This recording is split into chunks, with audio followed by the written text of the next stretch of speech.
Hello students, कैसे हैं आप लोग? अच्छे होंगे, आशा करता हूँ। आज हमारा topic architecture, history, class 11th, chapter number 7, बदलती हुई सांस्कृतिक परंपराएं, यानी कि चेंजिंग कल्चरल ट्रेडिशंस। तो इस चैप्टर में हम पॉइंट जिसके बारे में आज बात कर रहे हैं वो है आर्किटेक्चर। तो आर्किटेक्चर के बारे में बात करते हैं। ये पॉइंट इम्पॉर्टेंट है। वास्तुकला, जिसे हम भवन निर्माण कला के नाम से भी जान सकते हैं, क्योंकि आर्किटेक्चर के अंदर ज़्यादातर वो जो वास्तुकलाओं का निर्माण किया जाता था वो ज़्यादातर भवन निर्माण कला से संबंधित थी। ठीक है, तो ये कहा जाता है कि 15th सेंचुरी में रोम नगर जो है वो भव्य रूप से दोबारा से पुनर्जीवित हो उठा था। हाँ, the city of Rome revived in 15th century. Okay, 1417 से पोप राजनीतिक दृष्टि से शक्तिशाली भी बन गया था। अगर आप चाहें तो पॉइंट वाइज इसे लिख सकते हैं। 1417 pope were politically stronger. Okay, why? Because of weakness caused by the election of two rival popes since 1378 had ended। वो उनका अंत हो गया था। तो पुरातत्वविदों ने रोम के अवशेषों का उत्खनन किया, उसे खुदाई की, उसकी दोबारा निकाला उसे, है ना। The ruins in Rome were carefully excavated by archaeologists। Okay, तो उसके बाद हुआ क्या? उसके बाद ये हुआ कि एक वास्तुकला की जो नई शैली होती है उसे प्रोत्साहन मिला। तो inspired a new style in architecture. Next point, जो रोम साम्राज्य की शैली का पुनरुद्धार चाहते थे, है ना, जो रोम साम्राज्य की शैली का पुनरुद्धार चाहते थे, जिसे अब शास्त्रीय शैली कहा गया था। तो कौन सी शैली का नाम दिया गया? Actually a revival of the imperial Roman style, now called classical. क्या नाम दिया गया उसे? क्लासिकल नाम दिया गया। पोप्स जो थे उन्होंने धनी व्यापारियों ने, पोप ने, अभिजात वर्ग ने उन लोगों को, किनको? वास्तुविदों को अपने भवन बनाने के लिए नियुक्त किया जो शास्त्रीय वास्तुकला से परिचित थे। तो उन्हें बुलाया उन्होंने। किन्होंने किन्होंने? पोप्स ने, वेल्दी मर्चेंट्स ने और एरिस्टोक्रेट्स ने employed architects who were familiar with classical architectures. Next point, चित्रकार और जो शिल्पकार थे उन्होंने भवनों को लेप चित्रों, मूर्तियों और उभरे चित्रों से उसे सुसज्जित किया, सजाया। Artists and sculptors were also to decorate buildings with paintings, sculptures and reliefs. इन चीज़ों से उसे किया। कुछ ऐसे व्यक्ति भी थे जो कुशल चित्रकार, मूर्तिकार, वास्तुकार थे। उस समय एक ही व्यक्ति के अंदर कई सारे गुण हुआ करते थे। सम इंडिविजुअल्स, इंडिविजुअल माने अकेला एक व्यक्ति, है ना, ऐसे इंडिविजुअल अकेले अकेले व्यक्ति के अंदर were skilled equally as painter, sculptors and architects. और वो कौन थे? वो एक ऐसे ही व्यक्ति थे, उनका नाम था माइकल एंजेलो बुआनारोत्ती। 1475 से लेकर 1564 तक का इनका समय काल है। इन्होंने पोप के सिस्टीन चैपल की जो भीतरी छत होती है उसमें लेप चित्र बनाया, द पाइटा। क्या बनाया? द पाइटा, है ना, नामक प्रतिमा। और सेंट पीटर्सबर्ग जो गिरजाघर है, उस गिरजा के जो गुंबद है उसका डिज़ाइन भी उन्होंने ही तैयार किया था। और इन चीज़ों को बनाकर वो अमर हो गए। उनकी सारी कलाकृतियाँ जितनी भी है ना वो आज रोम के अंदर दिखाई देती हैं। तो Michelangelo Buonarroti, immortalized by the ceiling he painted for the Pope in the Sistine Chapel, the sculptures called the Pieta, and his design of the dome of St. Peter's Church, all in Rome। Okay, एक और व्यक्ति थे, उनका नाम क्या था?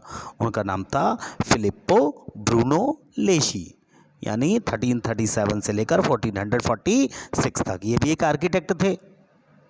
अब इन्होंने क्या किया? इन्होंने फ्लोरेंस के भव्य गुंबद का परिरूप प्रस्तुत किया था। Who design the spectacular Duomo of Florence had started his career as a sculpture. Sculpture के रूप में एक उन्होंने उसके रूप में आर्टिस्ट के रूप में अपनी पहचान शुरू की। इस समय कलाकार की पहचान उसके नाम से होने लगी थी, समझ रहे हैं आप। तो नाम से जब पहचान होने लगती हैं तो चीज़ें बदलती हैं। Another remarkable change was that from this time, दूसरा एक रिमार्केबल चेंज था इस समय, artists were known individually, artist जो है ना अपने नाम से जाने लगे थे, खुद के नाम से, है ना, not as a member of group or a guild or as earlier, जैसा पहले होता था संघ से या श्रेणी के नाम से जाना जाता था, अब वो नहीं होता था। ये सब चीज़ें अब धीरे धीरे ख़त्म होने लगी। ठीक है, अब आता है फर्स्ट प्रिंटिंग बुक्स, यानी कि हमारा नेक्स्ट टॉपिक है ये। इस टॉपिक के बारे में आपसे चर्चा करते हैं। तो फर्स्ट प्रिंटेड बुक्स हमारी कौन सी हुआ करती थी, ऐसी पहली प्रिंट बुक के बारे में बात करते हैं आपसे। प्रथम मुद्रित पुस्तकों के बारे में बात करेंगे। तो मुद्रण जो तकनीक है, यानी जिसे हम छपाई तकनीक कहते हैं, आने से बहुत सारी सुविधाएं लोगों को मिल गई थी।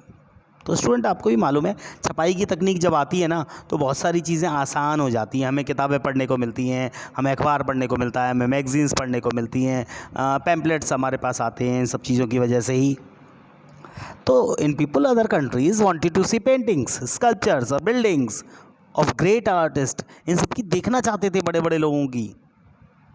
दे had to travel to Italy, तो उन्हें ये सब देखने के लिए कहाँ जाना पड़ता था, इटली की सैर करनी पड़ती थी भैया, इटली की यात्रा करनी पड़ती थी, वहाँ पहुँचते थे वो सब लोग। ओहो, इतना दूर, बड़ा मुसीबत है भाई। हाँ, तो ये चीज़ देखने के लिए उन्हें कहाँ इतना दूर जाना पड़ता था। अब क्या हुआ, but in case of the written world, what was written in Italy traveled to other countries. This was because of the greatest revolution of the 16th century, the mastery of the technology of printing. किसकी वजह से आसान हुआ, छपाई प्रौद्योगिकी की वजह से ये सब चीज़ें अब एक स्थान से दूसरे स्थान तक आसानी से पहुंचने लगी। हाँ, अब इटली में लिखा हुआ जो साहित्य था अब विदेशों में भी उपलब्ध हो जाया करता था। तो आसानी से सारा काम होने लगा कि नहीं होने लगा, ये चीज़ें हो जाती हैं ख़ास तौर से। तो Europeans were indebted to other peoples, the Chinese for printing technology. तो यूरोपीय जो लोग थे वो चीन और जो मंगोल के लोग थे ना उनके अब ऋणी हो गए थे। किस काम के लिए, because European traders said diplomats had become familiar with it during visits to their courts, visit करने लगे थे ना उनके कोर्ट्स में। तो ये चीज़ें होने लगी। तो इस तरीके की चीज़ों ने उन्हें अब जो है ना आसानी होने लगी उनके लिए। कुछ ग्रंथ थे उनकी हस्तलिखित प्रतियां उन्हें मिलने लगी, उस समय मिलती थी, बाद में वो छपाई होने लगी उनकी। तो 1415 में बस कुछ ही हैंड रिटन कॉपीज़ मिली थी। 1455 में क्या हुआ, 150 कॉपियाँ जो थी ना बाइबल की were printed in the workshop of Johannes Gutenberg. 1400 से लेकर 1458 के बीच का समय काल है इनका, और इन्होंने उस समय 1455 में बाइबल की कितनी प्रतियां छापी, कितनी बुक्स छापी इन्होंने, 150 कॉपीज़, इतने बनाए उन्होंने। इतने कम समय में बाइबल की एक प्रति लिखने का जो समय लगता था ना, एक कॉपी लिखने में जितना समय लगता था, एक बाइबल की पूरी प्रति को लिखने का समय लगता था, वो उतने ही समय में उन्होंने 150 कॉपियाँ छाप दी अपनी प्रिंटिंग प्रेस से। ऐसे पहले व्यक्ति थे ये, जर्मन थे, फर्स्ट प्रिंटिंग प्रेस इन्होंने स्थापित की थी। Earlier a monk would have taken the same amount of time, मैंने बताया ना एक मॉन्क थे, उन्होंने सेम अमाउंट ऑफ टाइम, इतने ही अमाउंट ऑफ टाइम में जितने में जोहानस ने 150 कॉपीज़ बाइबल की छापी, उतने ही समय में उन्होंने मॉन्क ने सिर्फ बाइबल की एक कॉपी लिख पाई थी। तो समय बदलने लगा ना, मुद्रण तकनीक आ गई ना। हाँ, 15th सेंचुरी में चेंज आने लगा, एकदम से बदलाव आए। बाई 1500 मैनी क्लासिकल टेक्स्ट तो बहुत सारे क्लासिकल टेक्स्ट जो थे नियरली ऑल इन लैटिन, जो लैटिन भाषा में हुआ करते थे, had been printed in Italy, अब इटली में वो छपने लगे थे। Printing books became available, printing book available हो गई थी, उन्हें बच्चे खरीद सकते थे। Students did not have to depend solely on lecture notes.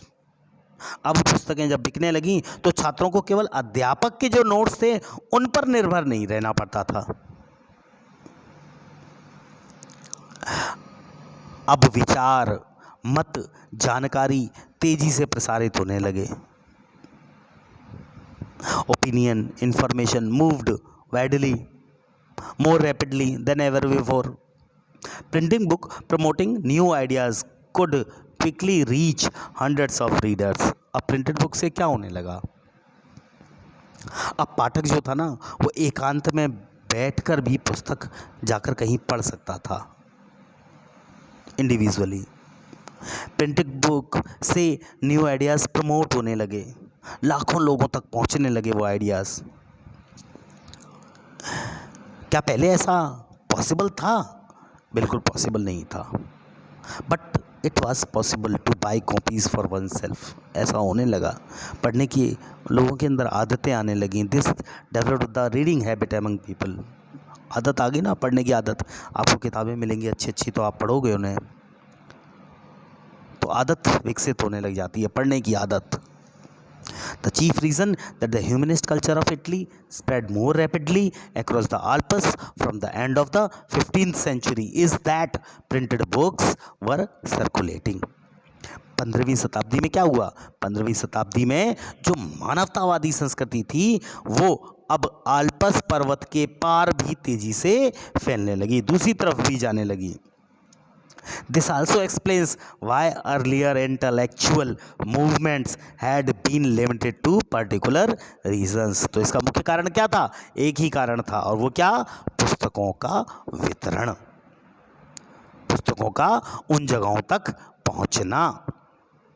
जब पुस्तकें एक जगह तक सीमित रहती हैं तो उसका विकास नहीं हो पाता उन लोगों का, और इस तरीके से वो पुस्तकें जब दूसरी जगहों तक भी पहुंचने लगी तो इस तरीके से लोगों में बौद्धिक स्तर का विकास हुआ और धीरे धीरे उन्होंने अपने आप को एक अलग दुनिया में पाना शुरू कर दिया।